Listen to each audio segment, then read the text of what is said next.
This is County Executive Warren Evans, and this is Inside Wayne County.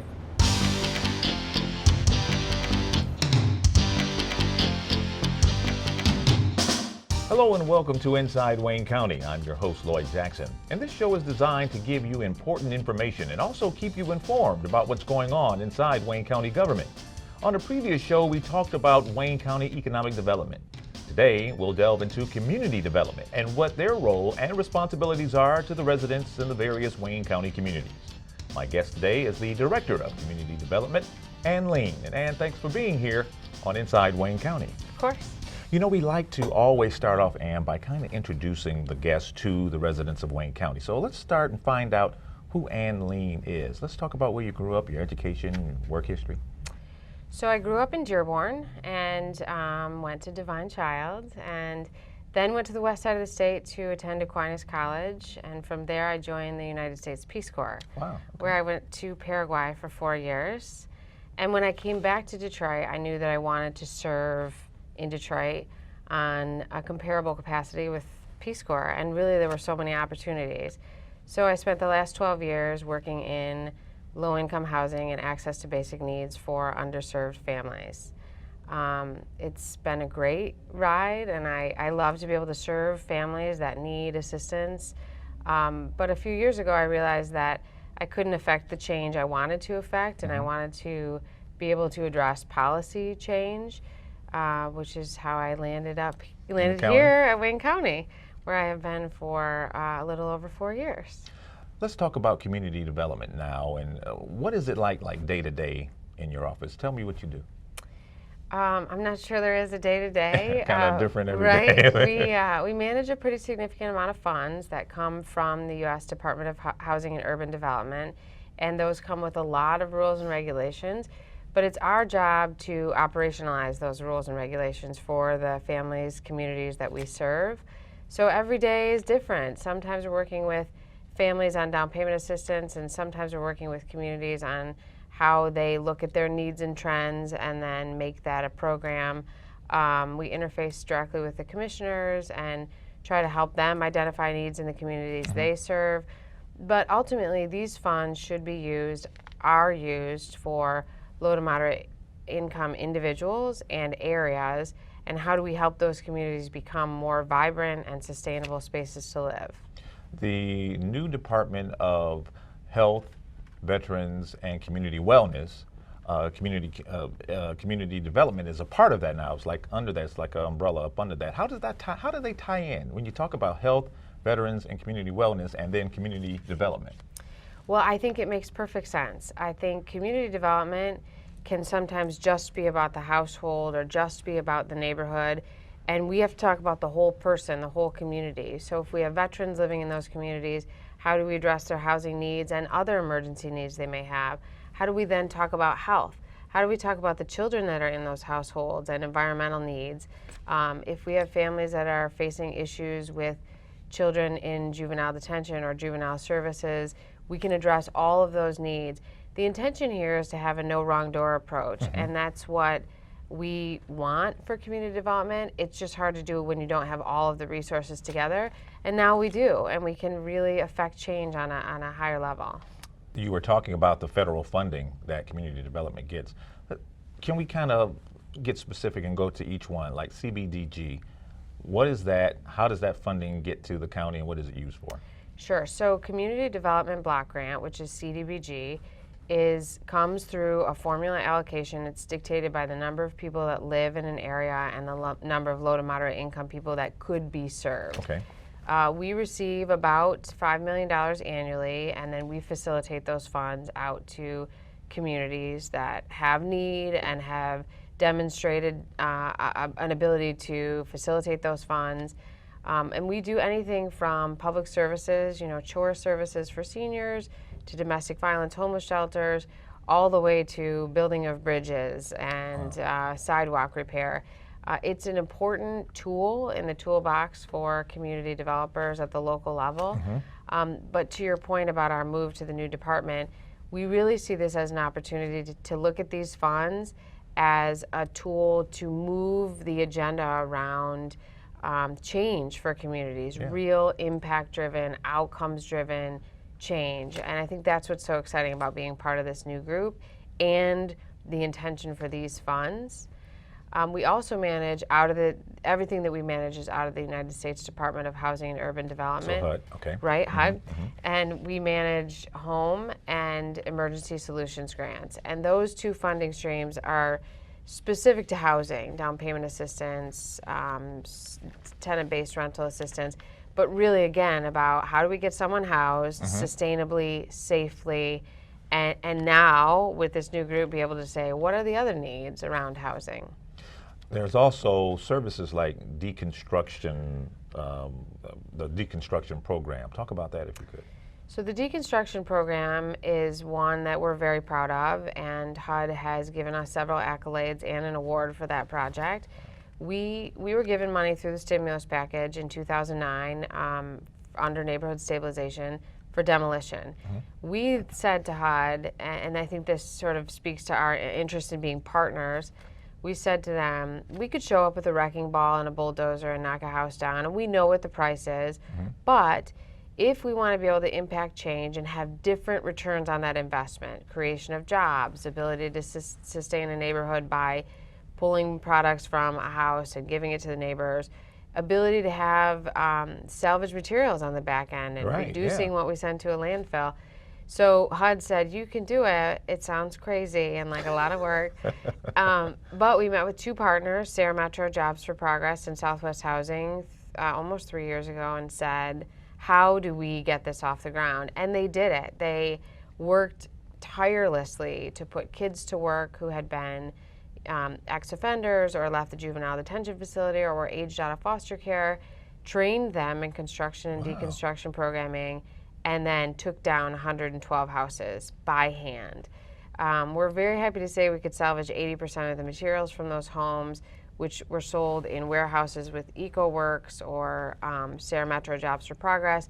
In several cases, we took the wood out of houses and in the same neighborhood built ramps for seniors that needed mobility in and out of their homes. So it was a very intense project and program model, but we've now been working with the Detroit Building Authority to incorporate that in their model with demolition and how do you think about deconstruction as part of the solution for blight. And what about rehabbing? I mean, can the person apply for funds to have their home rehab? Yes. So everything we do targets low-income individuals, but I would encourage families, individuals that have housing needs to go to their local unit of government's website and apply for housing rehab if they think they're eligible. All of that is on the websites. It's on Wayne County's website. But it's an available resource for individuals that need help, that maybe paying for a $10,000 roof isn't in the budget. It's one of those programs that's at the very local level that can really add value to a community. And then down payment assistance, which is very important because a lot of people, when they're looking, that's the one barrier there. They don't have that down payment. They can maybe make a payment monthly, but they don't have that down payment. Sure. And I think that you're exactly right. And especially for first-time home buyers that don't know, you need an advocate in that. I mean, I recently closed on a house, and it's very tricky to manage through that, especially if you don't know what you're talking about. So we have two partners, Wayne Metro and National Faith, that facilitate down payment assistance funds. We offer up to $7,500 per family, and they not only offer the funding, they do some pre-counseling on how do you manage your budget, and what do you think about at closing, and how do you select a house. They're great partners, and their information is available on our website, and they have funding available for down payment assistance. And that was going to be my next question, because I know people are watching now and saying, boy, this is, these are services I didn't know that were available. How do I get to those services? Well, our website is the best place. WayneCounty.com. WayneCounty.com/community development, and it's all on our website, all of the numbers needed, even the income thresholds, because we certainly don't want to waste anyone's time. We don't want you to go through a process and then at the end say, oh, you're not eligible. So we've tried to offset that. I don't want anybody to waste their time. And so people can call our office and we can walk them through the process and get them to the right resource at the local level. But it is all available on our website. I don't think, too, Ann, and correct me if I'm wrong, I don't think that residents really know that they can have a voice in determining, who gets this money and how this money is used in their communities, and how that they can get that money to come to their communities, and they can do that. Right. So I think that's really important. We talk a lot about exercising your voice, and I encourage citizens that call me, and this is almost daily. How does this money get used? Who decides how it's used? And my response is always, you do.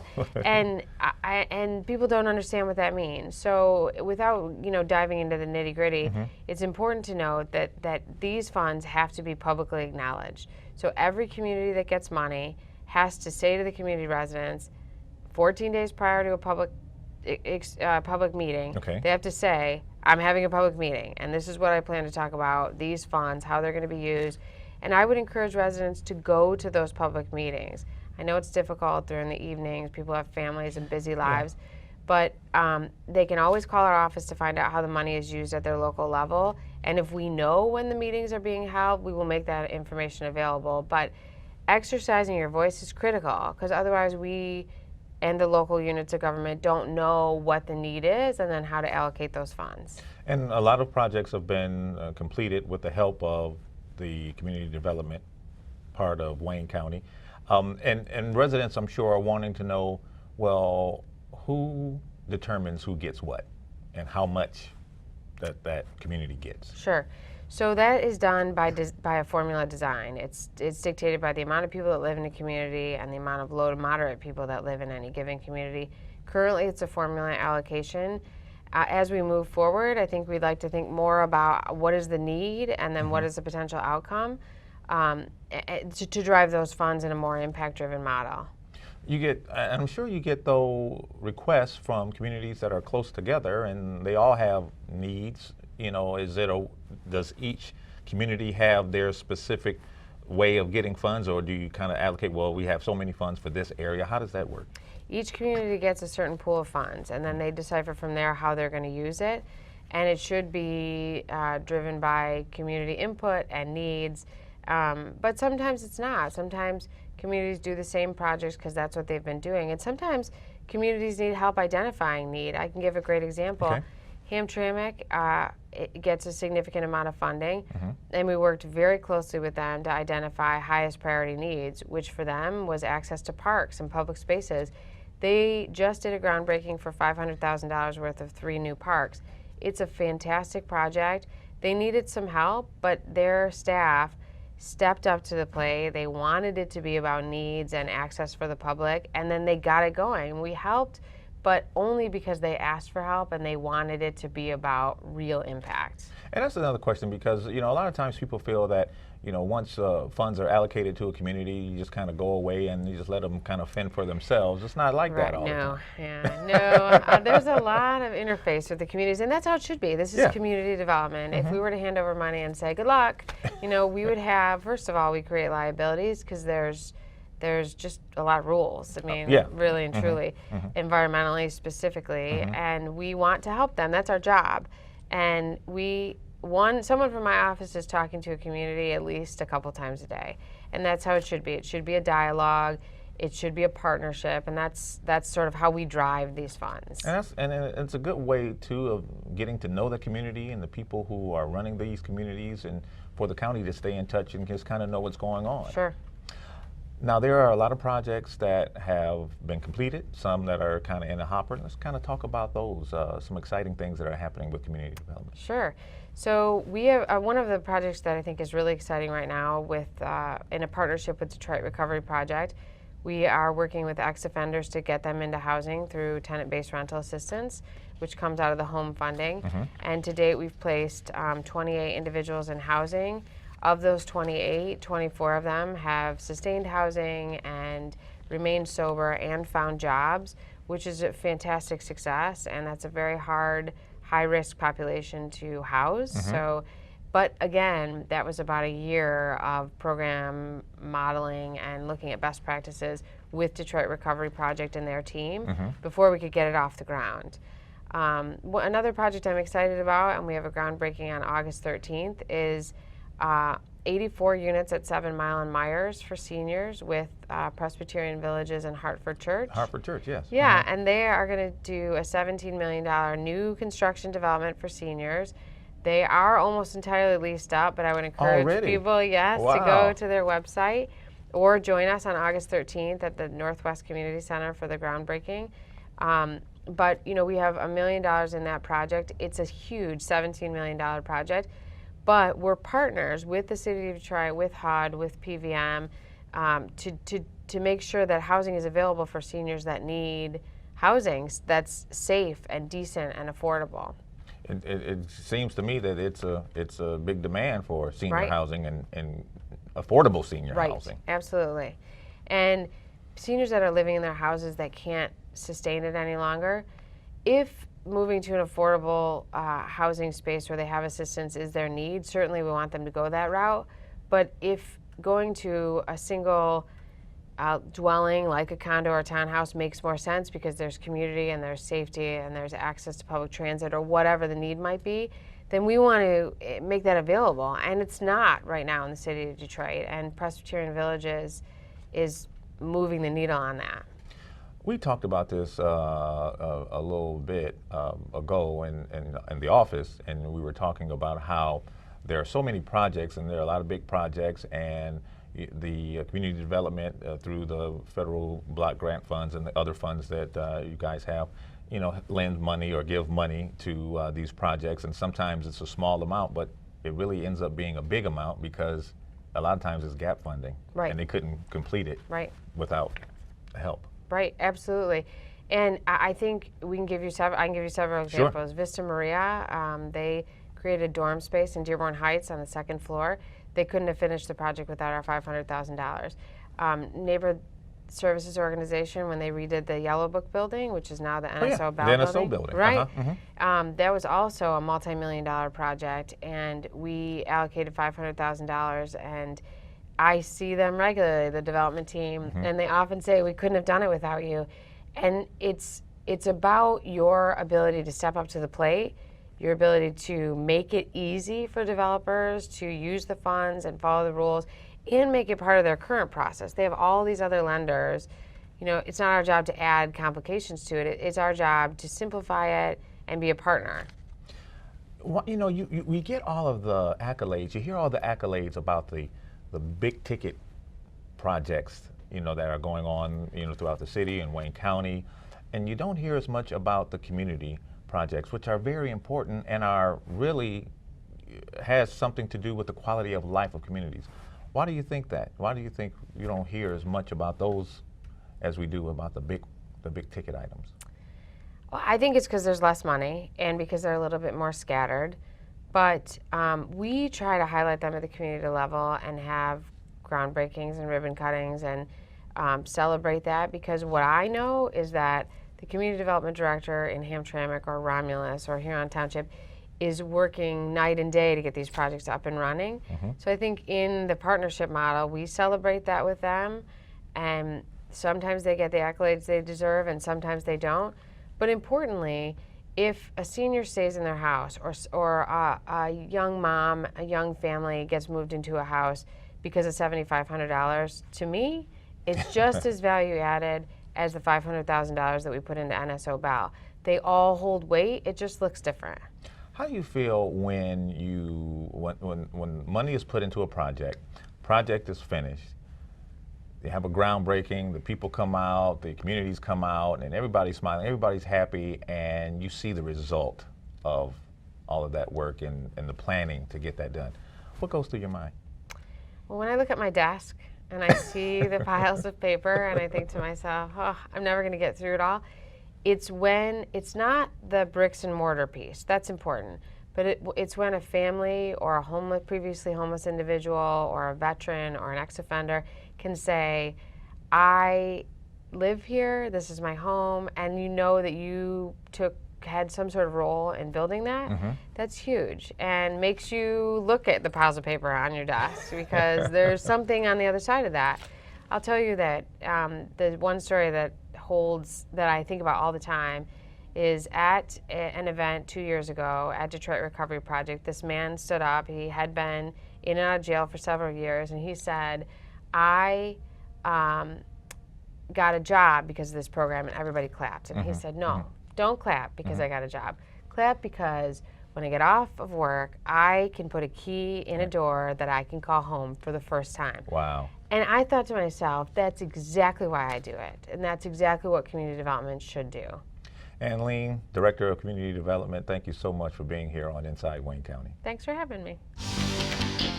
Stay tuned for upcoming shows as I take you inside Wayne County departments and introduce you to the people in charge and the many services they provide. It's all with the goal of keeping you up to date on everything going on inside Wayne County. I'm Lloyd Jackson. See you next time.